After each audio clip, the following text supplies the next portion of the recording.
जय हिंद। स्वागत है आपका लर्निंग एंड रीडिंग चैनल में। तो बिहार के जो हमारे स्टूडेंट्स हैं उनके लिए बहुत अच्छी खबर है।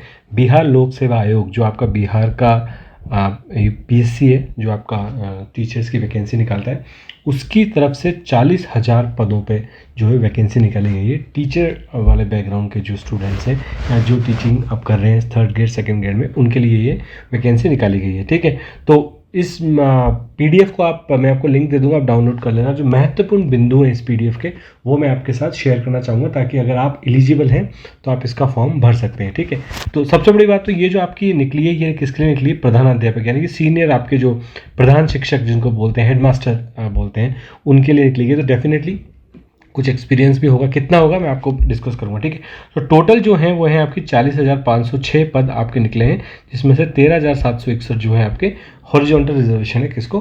फीमेल्स को। ठीक है, हॉरिजॉन्टल रिजर्वेशन क्या होता है उसका लिंक मैं भी डिस्क्रिप्शन में दे दूंगा, आप जाके देख सकते हो। मेरे चैनल पे पूरा डिटेल में मैंने वीडियो बना रखा है। ठीक है, तो 35% आरक्षण बिहार में है महिलाओं को, तो उसकी वजह से 13,761 पद जो है महिलाओं के लिए उसमें निकाले गए हैं।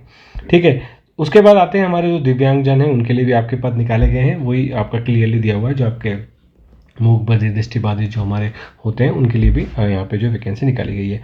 वेतन की अगर बात करें, पॉइंट वेतन का डिस्कस करें, तो प्रारंभिक वेतन आपका 30,500 होगा, जो कि आपका क्या होगा, प्रोबेशन पीरियड का वेतन होगा। उसके बाद आप 2-3 साल बाद आपको परमानेंट मिल जाएगा। उसके बाद राज्य सरकार द्वारा समय समय पर जो भी आपका वेतन में वृद्धि की जाती है, उसके अकॉर्डिंगली आपकी वेतन में वृद्धि की जाएगी। ठीक है, शैक्षणिक योग्यता जो आपकी एजुकेशन जो पूछी गई है, उसमें सबसे पहले जो बोला गया है, क्लियरली बोला है कि भारत का नागरिक हो तथा बिहार राज्य का निवासी हो। तो यहाँ से एक बात जो मेरे समझ में आती है वो क्लियर है कि आपके पास बिहार का डोमिसाइल होना चाहिए, यानी कि ये जो वैकेंसी है ये केवल बिहार वालों के लिए है। ठीक है, इंडिया का तो होना ही चाहिए, ऑब्वियसली बिहार का होगा तो वो इंडिया का तो होगा ही सही, लेकिन बिहार का आपके पास क्या होना चाहिए?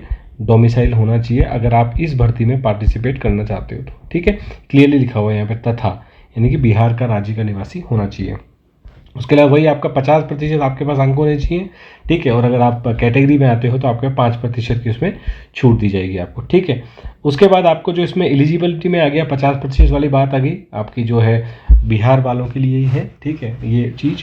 उसके बाद आपका जो मान्यता प्राप्त संस्था से वही आपकी जो भी एजुकेशन रिलेटेड बीएड बीएलएड जो भी डिग्रीज होती है वो डिग्री आपको होना चाहिए। और उसके बाद आपके पास जो पात्रता परीक्षा, यानी कि पात्रता परीक्षा आपके पास क्वालिफाई होनी चाहिए।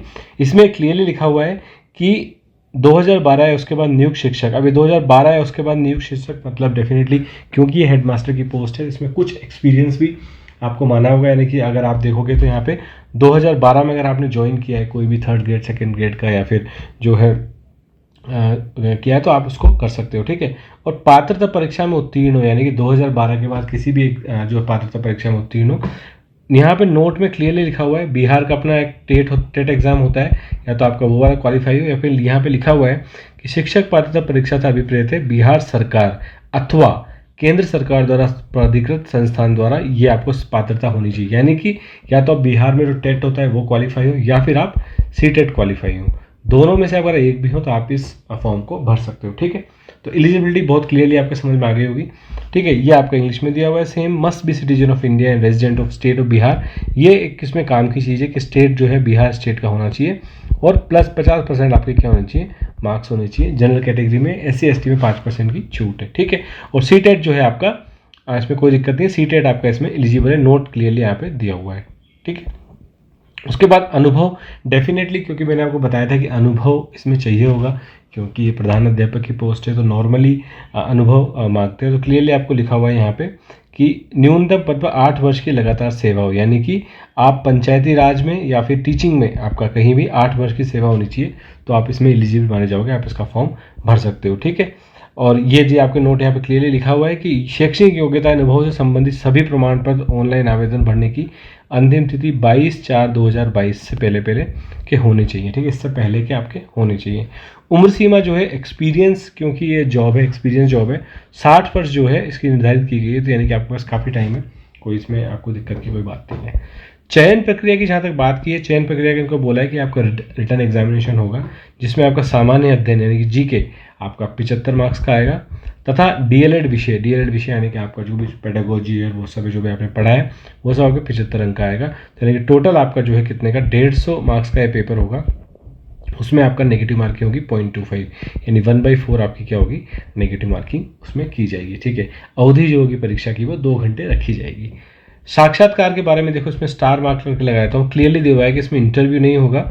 आपकी जो भी मेरिट बनेगी वो किससे बनेगी, आपके इन मार्क्स से बनेगी, और उस मेरिट से ही आपको जो है यहाँ पे सीट मिलेगी। और क्योंकि वैकेंसीज काफ़ी सारी हैं, 40,000 प्लस वैकेंसीज हैं, तो चांसेस है कि आपको इसमें जो है लग सकता है अगर आप इसका फॉर्म भरते हो तो। ठीक है, उसके बाद ये तो आपका है सही विस्तृत पाठ्यक्रम, आप आयोग की वेबसाइट पर जाके देख सकते हो, सिलेबस वगैरह जो भी है पूरा। ठीक है, उसके बाद आप पे बात करो आरक्षण की, या तो आरक्षण आपका नॉर्मल जो ही आपका कैटेगरी के लेवल पे जो भी EWS का जो भी आरक्षण होता है या जो भी आपका रिजर्वेशन है वो सब आपको इसमें मिलेगा, इसमें कोई आपको दिक्कत वाली बात नहीं है। ठीक है, और बाकी आपको जो है वो भी कैटेगरी से रिलेटेड जो भी आपको है इसमें, या आपका कोड दिया हुआ है तो आपकी जो भी कैटेगरी आप कोड से इसमें ऑनलाइन फॉर्म भर सकते हो। ऑनलाइन फॉर्म इसका 28 से आपका शुरू हो जाएगा, यानी कल से आपका इसका ऑनलाइन फॉर्म शुरू हो जाएगा, तो आपको जितना जल्दी हो सके जाके आप इसमें फॉर्म भर के इस बात को पूरा कर सकते हो। ठीक है, तो ये सब बात तो इसमें नॉर्मल है, आप इसको पढ़ लेना। बाकी जो इंपॉर्टेंट बात थी वो मैंने आपको बता दी है। फॉर्म भरने से रिलेटेड जो भी आपकी शुल्क है वो इसमें क्लियरली लिखी हुई है कि आपकी जो एप्लीकेशन फॉर्म होगी उसकी सामान्य विद्यार्थियों के लिए 750, और केवल बिहार राज्य के अनुसूचित जाति के लिए 200 रुपये, और बिहार राज्य की स्थायी निवासी सभी आरक्षित महिला उम्मीदवारों के लिए भी 200 रुपये। ठीक है, दिव्यांग अभ्यर्थियों के लिए 200 रुपये। ठीक है, तो इसमें क्लियरली लिखा हुआ है आपकी शुल्क जो है जनरल 750 और लगभग आपकी अदर कैटेगरीज की 200 रुपये सीट ली जाएगी। ठीक है, और बैंक से आपको इसमें करना होगा मेरे हिसाब से, बैंकों का जो भी आपका बैंक ऑनलाइन एप्लीकेशन है तो ऑनलाइन ही आपको पेमेंट करना होगा, तो बैंकों का जो भी चार्ज है वो आपका ऑटोमेटिकली डेबिट कार्ड या क्रेडिट कार्ड से जो भी है वो आपका देना पड़ेगा। ठीक है, तो आपकी जो प्रारंभिक तिथि है वो है 28 अप्रैल, यानी कि 28 मार्च, यानी कल से शुरू हो जाएगा। ठीक है, 28 मार्च से, और आपको ये लास्ट डेट जो इसकी है 22 अप्रैल है, यानी कि 22 अप्रैल से पहले पहले आपको क्या करना है, इसको फॉर्म को भर देना है। ठीक है, उसके बाद सारा जो है इसमें ऑप्शन है पेमेंट वगैरह आप कर सकते हैं। ठीक है, आपको इसमें दिया हुआ है कि आप एडिट वगैरह भी करने का अवसर आपको नहीं मिलेगा। ठीक है, पेमेंट एक बार हो गया तो मेक श्योर करें कि आप फॉर्म ढंग से भर रहे हो, जो भी इन्फॉर्मेशन है उसको आप ढंग से भर रहे हो। ठीक है, बाकी और तो इसमें सब इन्फॉर्मेशन मेनली फॉर्म भरने से रिलेटेड ही है। ठीक है, तो मेन आपकी जो इंपॉर्टेंट इन्फॉर्मेशन है वो मेरी इसमें 2 हो गई।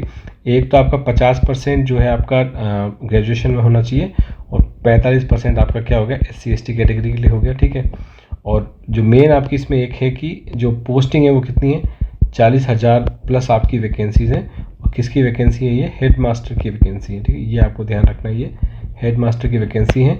आपको इसमें जो 8 ईयर्स का मिनिमम एक्सपीरियंस इसमें मांगा गया। ठीक है, 8 ईयर्स का आपके पास एक्सपीरियंस होना चाहिए, और एक इम्पॉर्टेंट बात इसमें यह है कि आपकी जो है या तो आपके पास टेट होना चाहिए या फिर आपका CTET भी इसमें वैलिड होगा। ठीक है, और जो एजुकेशन है वो आपकी BEd या DLEd या जो भी आपकी डिग्रीज़ हैं एजुकेशन रिलेटेड वो आपकी सब इसमें वैलिड होंगी।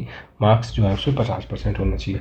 ठीक है, तो ये है इन्फॉर्मेशन, और एक जो इन्फॉर्मेशन है वो है कि आपको 28 तारीख से इसका जो फॉर्म ऑनलाइन अवेलेबल हो जाएगा, और लास्ट डेट जो है इसकी क्या है वो 22 अप्रैल है। ठीक है, तो आपको इन डेट्स का ध्यान रख के ये सारे फॉर्म भर देने, और अगर आप एलिजिबल हैं, आपको लगता है कि आप उतने एक्सपीरियंस पे कॉल करते हैं तो इस फॉर्म को जरूर भरें। एप्लीकेशन फ़ी है जो जनरल कैटेगरीज और EWS कैटेगरी वगैरह के लिए 750 रुपये है, और आपका जो है SC/ST कैटेगरी और अदर कैटेगरी फीमेल कैटेगरी के लिए आपका 200 रुपये। ठीक है, और एक इम्पॉर्टेंट बात जो इसमें हो रहा है, केवल ये किसके लिए है, बिहार वालों के लिए ही ये इसमें एलिजिबल होगा, मतलब और अदर स्टेट वाले इसमें फॉर्म नहीं भर सकते, वो एलिजिबल नहीं होंगे। ठीक है, तो ये आपको ध्यान रखना है।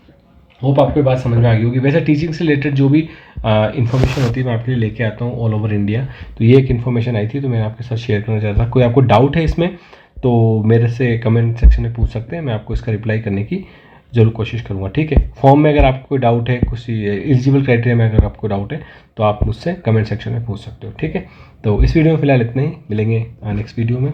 धन्यवाद, जय हिंद।